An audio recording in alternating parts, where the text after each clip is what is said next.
বন্ধুরা, গরম গরম চালের ভাজার গুঁড়ো আর দই দিয়ে চিংড়ি মাছের এই রেসিপিটা আপনারা একবার করে দেখবেন। এটা অসাধারণ লাগে খেতে, ভীষণই ভালো লাগে। আপনারা একবার ট্রাই করে দেখুন।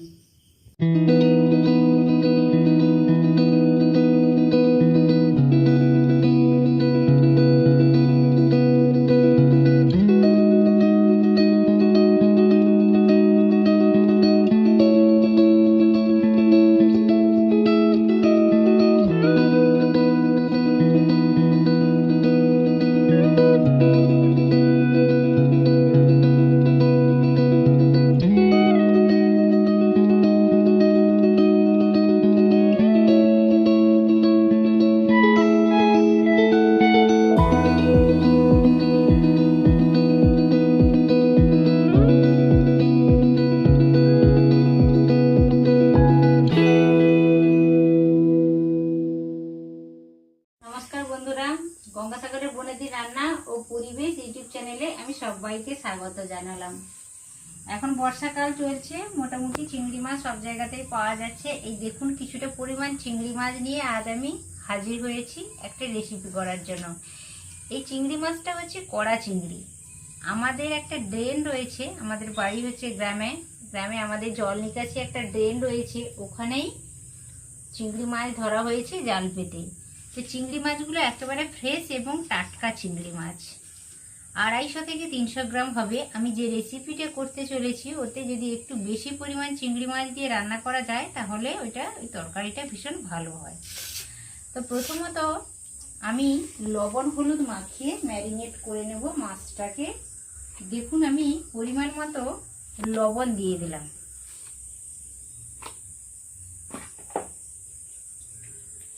এটা একটা নতুন ধরনের রেসিপি করতে চলেছি বন্ধুরা, শুরু থেকে শেষ পর্যন্ত আমার সাথেই থাকুন, ভিডিওটা স্কিপ না করে পুরোটা দেখার অনুরোধ থাকলো। আমি লবণ দিয়ে দিয়েছি আর হলুদটাও দিয়ে দিয়েছি পরিমাণ মতো।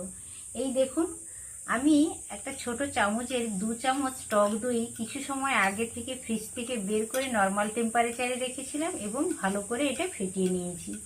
এখানে একটা কথা বলে রাখি বন্ধুরা, যে কোনো রেসিপিতে যখন টক দই ব্যবহার করা হবে তখন কিছু সময় আগে থেকে ফ্রিজ থেকে বের করে রুম টেম্পারেচারে রাখলে তাহলে ভালো হয়। আর টক দই ব্যবহার করার আগে টক দইটা যদি ভালোভাবে ফেটিয়ে নেওয়া হয় তাহলে ভালো হয়। এটা আপনারা সবসময় চেষ্টা করবেন। আমি এরই মধ্যে ফেটানো টক দইটা দিয়ে দিলাম, লবণ হলুদ দিয়েছি, ফেটানো টক দই দিয়েছি, আর অল্প আমি সরষা তেল দেব। তো সমস্ত কিছু আমি এই হাতের সাহায্যে ভালো করে এটা মাখিয়ে রেখে দেব 10 মিনিট।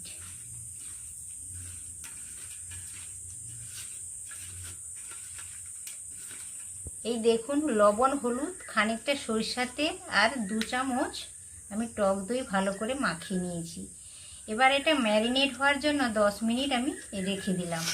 সেটা সমস্ত কিছু মাখানো হয়ে গেছে, মাছটা আমি সরিয়ে রেখেছি। এই দেখুন, আমি একটা বড় আলু আর একটা ছোট আলু এই ডুমু ডুমু সাইজ করে আমি কেটে নিয়েছি।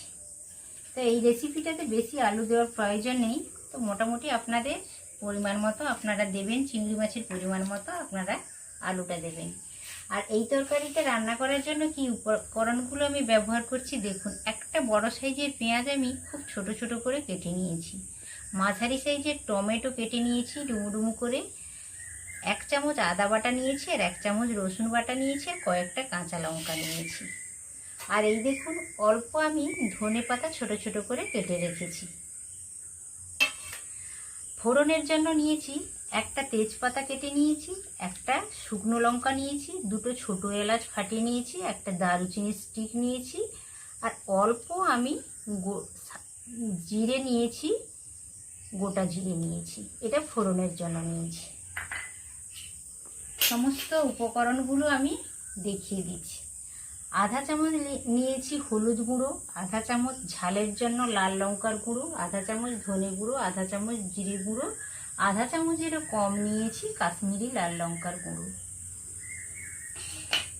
আর এই তরকারিটা করার জন্য যে জিনিসটা দিলেই তরকারিটা ভীষণ ভালো হবে সেটা হচ্ছে চাল। আমাদের ভাতের চাল, এই চালটা আমরা ভাত রান্না করে খাই। এটা দুধেশ্বরী চাল। তো ছোট বাটির 1 বাটি আমি চাল নিয়েছি। চালটাকে প্রথমত আমি শুকনো কড়াইতে ভেজে নেব। ভাজার পরে মিক্সিতে আমি মিক্সির জারে গুঁড়ো করে আনবো। আপনারা একটু খেয়াল রাখবেন গুঁড়ো করার সময় একেবারে প্লেন যেন না হয়। হালকা রটা রটা থাকলে, মানে হালকা গোটা গোটা থাকলে তাহলে এই রেসিপিটা খেতে খুবই ভালো লাগে। দেখুন বন্ধুরা, সমস্ত উপকরণ আমার একেবারে রেডি হয়ে গেছে। গরম গরম চালের ভাজার গুঁড়ো দিয়ে চিংড়ি মাছের এই ধরনের রেসিপি আমার মন বলছে আপনারা আগে কখনো খাননি। একবার হলেও ট্রাই করে দেখুন, আর কেমন হলো আমাকে অবশ্য কমেন্ট করে জানাতে ভুলবেন না। কিন্তু উনানে একটা কড়াই বসিয়েছি, কড়াইটা বেশ গরমও হয়ে গেছে। আমি চালটা দিয়ে দিয়েছি। আপনাদের কাছে যে চালই, আপনারা যে চালেরই ভাত খান ওই চালটাই নিয়ে নেবেন। দুধেশ্বর চাল হোক কিংবা অন্য কোনো চাল হোক। এই দেখুন বন্ধুরা, 4-5 মিনিট ধরে কন্টিনিউয়াস নেড়ে চালটা মোটামুটি অনেকটাই ভেজে গেছে। একটুখানি বাকি রয়েছে, আমি এটা মোটামুটি ভালো করে ভেজে নেব। এই দেখুন বন্ধুরা, চালটা বেশ ভালোভাবে আমি ভেজে নিয়েছি। এই পর্যায়ে চালটাকে নামিয়ে নেব। এই দেখুন বন্ধুরা, চালটা তো আমি ভেজে নিয়েছি। এইভাবে হালকা ব্রাউন কালার করে চালটা ভেজে নিয়েছি। আপনারাও এইভাবে চালটা ভেজে নেবেন। আর মিক্সির ছোট জারটা নিয়েছি। এবার এতে এই গরম গরম চালটা মিক্সির ছোট জারে দিয়ে দেব।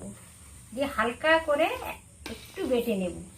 মানে একেবারে প্লেন করব না, প্লেন করলে ভালো লাগবে না, ততটা একটু গোটা গোটা থাকবে, সেইভাবে আমি বেটে আনবো। এই দেখুন বন্ধুরা, এইভাবে আমি চালের গুঁড়োটা করে নিয়েছি। দেখুন একেবারে গুঁড়ো করিনি, হালকা হালকা গোটাই রয়েছে। এইভাবে আপনারাও চালের গুঁড়োটা এইভাবে করবেন। একেবারে প্লেন করার কোনো দরকার নেই, প্লেন করলে ভালো লাগবে না। সমস্ত কিছু রেডি হয়ে গেছে। এবার চলুন রান্নার মূল পর্বে চলে যাই। 2 চা চামচ আমি তেল দিয়ে দিয়েছি। আলুটা দিয়ে দেব। অল্প হলুদ দিয়ে দিলাম, লবণ দিলাম, স্বাদ মতো লবণ দিলাম আর হলুদ দিলাম। লবণ হলুদ দিয়ে আলুটা বেশ লালচে করে ভেজে নেব। এই দেখুন বন্ধুরা, আলুটা ব্রাউন কালার করে আমি ভেজে নিয়েছি। আলুটা তুলে নেওয়ার পরে কড়াইতে রান্নার জন্য 2 টেবিল চামচ আমি তেল দিয়ে দিয়েছি। এবার তেলটা গরম হয়ে গেছে, আমি ফোড়ন দিয়ে দিচ্ছি। একটা তেজপাতা কেটে নিয়েছি, একটা শুকনো লঙ্কা নিয়েছি, 2টো এলাচ ফাটিয়ে নিয়েছি, একটা ছোট দারুচিনি স্টিক নিয়েছি, অল্প গোটা জিরে নিয়েছি। তো প্রথমত আমি শুকনো লঙ্কা তেজপাতাটা দিয়ে দিলাম। 2টো এলাচ মুখ ফাটিয়ে নিয়েছি, আর একটা দারুচিনি স্টিক আর গোটা জিরে সব কিছু দিয়ে দিয়েছি। একটা সুন্দর অ্যারোমা চলে আসছে। এই পর্যায়ে আমি কেটে রাখা পেঁয়াজ টমেটোটা দিয়ে দিলাম। আর এর সাথে আমি রসুন বাটাটাও দিয়ে দিলাম। সমস্ত পেঁয়াজ টমেটো কাঁচা লঙ্কা রসুন বাটা বেশ ভালো করে 3-4 মিনিট ধরে নেড়ে নেড়ে নরম করে কষিয়ে নেব। লবণ দিয়ে দিলাম। আর এই পর্যায়ে আমি আদা বাটাটা দিয়ে দিলাম। টমেটো পেঁয়াজ বেশ নরম নরম হয়ে গেছে। লবণটা দিয়েছি, আরও একেবারে নরম হয়ে যাবে। সমস্ত আদা বাটা রসুন বাটা টমেটো কাঁচা লঙ্কা পেঁয়াজ সমস্ত আরও 2 মিনিট ধরে ভালো করে নেড়ে সুন্দর একটা, এই দেখুন বন্ধুরা, পেঁয়াজ টমেটো কাঁচা লঙ্কা বেশ নরম হয়ে গেছে, গলে গেছে টমেটোটা। এই পর্যায়ে আমি অল্প গরম জল দিয়ে দেব। অল্প গরম জল অ্যাড করলাম। অবশ্য আপনারা জলটা গরম জলই ব্যবহার করবেন। এই দেখুন গুঁড়ো মশলাগুলো, জিরে গুঁড়ো ধনে গুঁড়ো 2 রকমের লঙ্কা গুঁড়ো আর হলুদ সমস্ত কিছু আমি দিয়ে দিলাম।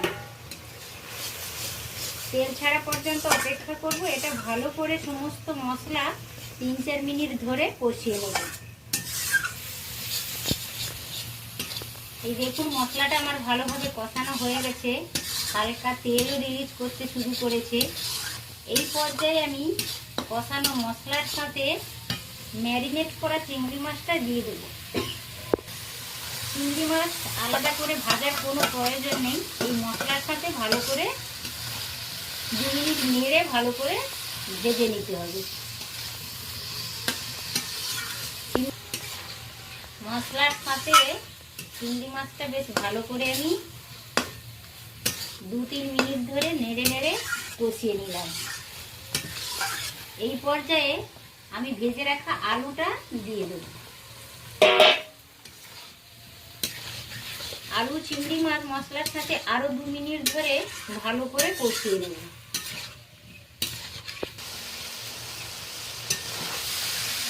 ভালো করে কষানো হয়ে গেছে। এই পর্যায়ে চিংড়ি মাছ মাখানো থালাটা, দই থালাটা ধুয়ে আমি অল্প জল অ্যাড করে দিলাম।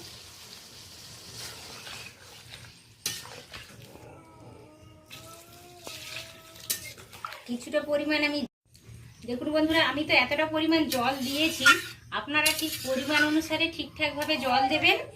চালের গুঁড়ো দেওয়ার পরে জলটা অনেকটা পরিমাণ চালের গুঁড়ো টেনে নেবে। গরম গরম চালের ভাজা দিয়ে যে এই রেসিপিটা করা হচ্ছে, ওই জন্য দেখে শুনে একটু জলটা ব্যবহার করবেন। এই দেখুন আধা চামচ আমি চিনি অ্যাড করলাম। আপনাদের অসুবিধা থাকলে চিনিটা দেবেন না, কিন্তু এই তরকারিতে হালকা মিষ্টি মিষ্টি লাগলে তরকারিটা খেতে ভালো লাগে, ভীষণ ভালো লাগে। আপনারা একবার হলেও এই ধরনের তরকারিটা রান্না করে দেখবেন। গরম গরম চালের ভাজার গুঁড়ো আর দই দিয়ে চিংড়ি মাছের এই রেসিপিটা খেতে অসাধারণ লাগে বন্ধুরা। এটা একেবারে নতুন ধরনের একটা রেসিপি, আপনারা ট্রাই করে দেখুন। বন্ধুরা হালকাভাবে আমি তরকারিটা নেড়ে নিলাম। আলুগুলো ভালোভাবে কুক হয়ে গেছে। এই দেখুন আলুটা ভালোভাবে কুক হয়ে গেছে, অনেকটা ঝোলও কমে গেছে। এই পর্যায়ে আমি চালের গুঁড়োটা অ্যাড করব। এই দেখুন আমি বেশি চালের গুঁড়ো দেব না, 1 চামচ দিয়েছি আর 1 চামচই দেব। আপনারা কতটা পরিমাণ আলু নিয়েছেন আর কতটা পরিমাণ চিংড়ি মাছ নেবেন সেই অনুসারে চালের গুঁড়োটা অ্যাড করবেন। গরম গরম চালের গুঁড়ো আর দই দিয়ে চিংড়ি মাছের এই রেসিপিটা আপনারা করে খাবেন, ভীষণ ভালো লাগে। হালকা হাতে আমি তরকারিটা একবার নেড়ে নিলাম। তরকারিটা প্রায় কমপ্লিট হয়ে এসছে, অল্প বাকি আছে। এই পর্যায়ে আমি কেটে রাখা ধনেপাতাটা অ্যাড করলাম। আমার কাছে ধনেপাতা ছিল, আমি ধনেপাতাটা অ্যাড করলাম। আপনাদের কাছে ধনেপাতা না থাকলে একটু গরম মশলা ছড়ে নামিয়ে নেবেন, তাহলে বেশ ভালো খেতে লাগে। একটা কাঁচা লঙ্কা আমি দিয়ে দিলাম, এটা অপশনাল, আপনারা দিতে পারেন নাও পারেন, এমনি দেখতে ভালো লাগার জন্য কাঁচা লঙ্কাটা দিয়ে দিলাম। কাঁচা লঙ্কাটার একটা দারুণ সুন্দর স্মেলও আছে। বন্ধুরা গরম গরম চালের ভাজার গুঁড়ো আর দই দিয়ে চিংড়ি মাছের এই রেসিপিটা আপনারা একবার করে দেখবেন, এটা অসাধারণ লাগে খেতে, ভীষণই ভালো লাগে। আপনারা একবার ট্রাই করে দেখুন। দেখুন বন্ধুরা তরকারিটা আমার কমপ্লিট হয়ে গেছে, আমি নামিয়েও নিয়েছি। গরম গরম চালের ভাজার গুঁড়ো আর দই দিয়ে এই কড়া চিংড়ি রেসিপিটা আপনারা একবার হলেও ট্রাই করে দেখবেন, আর কেমন লাগে আমাকে অবশ্য কমেন্টের মাধ্যমে জানাবেন। আশা করি ভিডিওটা সকলেরই ভালো লেগেছে। ভালো লাগলে আমার ভিডিওতে একটি লাইক দেবেন, পরিচিতদের মধ্যে শেয়ার করবেন, আর অবশ্য আমার চ্যানেলটিকে সাবস্ক্রাইব করে রাখবেন বন্ধুরা।